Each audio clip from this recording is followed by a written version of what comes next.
முதுமை அடைஞ்சா என்னென்ன ப்ராப்ளம் வருது? முதல்ல கண் பார்வை குறைஞ்சிருது, ரெண்டாவது சரியா காது கேட்கறது இல்லை, மூணாவது முட்டி வலி வந்துடுது, சரியா நடக்க முடியறது இல்லை, நாலாவது சரியா சாப்பிட முடியறது இல்லை. இந்த மாதிரி சின்ன சின்ன பிரச்சனைகள் எல்லாம் வரும். இதுல இருந்து எப்படி நம்மளை நாம எப்படி பாதுகாத்துக்கிறது அப்படிங்கிறத பத்தி தான் சொல்ல போறேன். முதல்ல முதியவர்கள் 60 வயசு தாண்டினவங்க காலையில பெட்டில் படுத்த உடனே திடீர்னு எந்திரிக்க கூடாது, எந்திரிச்சு நிற்க கூடாது, எந்திரிச்சு ஒரு 2 நிமிஷம் உட்கார்ந்து இருந்து அதுக்கு பிற்பாடு தான் நடக்கணும். ஏன் அப்படின்னா, நீங்க எந்திரிச்ச உடனே பாத்ரூமுக்கு போவீங்க சிறுநீர் கழிக்கிறதுக்கு, அப்போ மூளைக்கு போகக்கூடிய ரத்த ஓட்டம் குறையும்.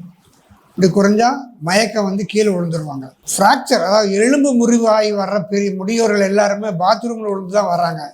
இதுக்கு முக்கியமான காரணம் என்னன்னா, படுத்த உடனே எந்திரிச்சு நடக்கிறதாம். அதனால படுத்த உடனே எந்திரிச்சு நடக்கக்கூடாது. படுத்த உடனே எந்திரிச்சு 1 நிமிஷம் அல்லது 2 நிமிஷம் இளைப்பாறிட்டு அப்புறம்தான் எந்திரிச்சு நடக்கணும். இது ரொம்ப முக்கியம்.